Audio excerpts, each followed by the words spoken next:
we have even more warnings now. This time from the Microsoft AI CEO, warning that most white collar jobs are going to be fully automated within the next year and a half.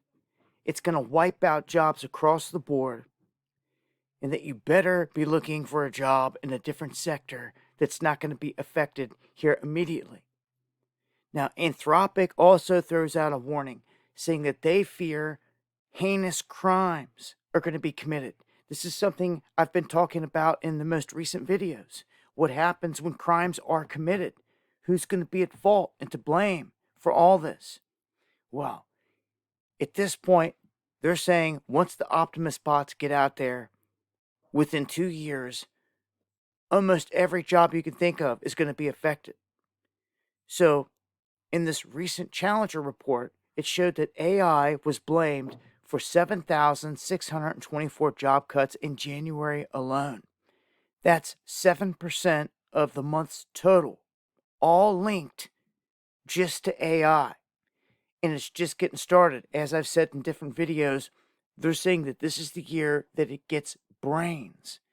But this startup out of the Bay Area, Mercor, it just hired tens of thousands of white-collar contractors, paying them all between $45 and $250 an hour to refine models for OpenAI and for Anthropic.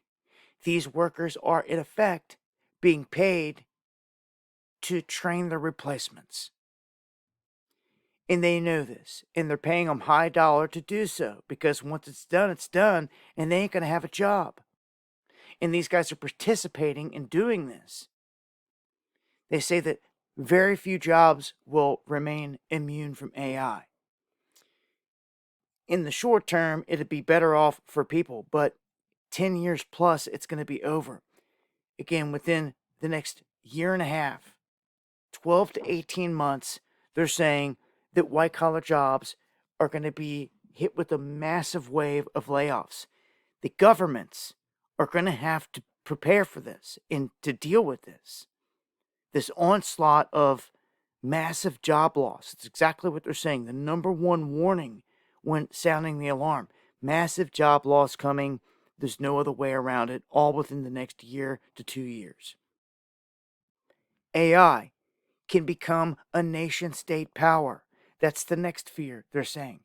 That when they get together, like they're doing on Maltbook, they're showing that they can turn on people, and they've targeted 2047 as the year they're going to break away from humans.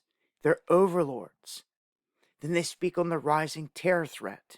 This goes right along with the heinous crimes, anything that can be done or brought up by these bots. Okay, and then you've got the seduction and all the blackmailing, in which Anthropic already came out and showed us that when they were going to shut down their system, it blackmailed them over an affair that it was going to release the information. And this stuff is critical. There's a difference between AGI, artificial general intelligence, what they're promoting out there right now is AI, and then what people are just not ready for at all, which is artificial superintelligence.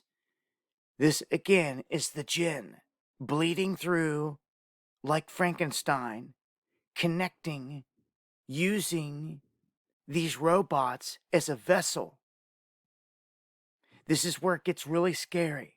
Not only are the replacements here, but these things are, they've proven some of them could be evil in nature, very evil, and I think that this is going to get out of hand real quick. This is in the top 3 of threats to humanity that I see out there right now, and this one just coming at us at an alarming pace. So there's a call to action for people to spread this knowledge and to make others aware, because the replacements are here. Okay, so this massive wave of jobs and job loss you have got to prepare for. And what's the government going to do on the other end? I'm sure they're going to come with UBI, Universal Basic Income, to hand out to people, and that's the trap. Right. Join me for the live streams where I discuss what we can do to counter this Going live Monday, Wednesday, and Friday, 8 p.m. Eastern. I hope to see you there. Much love.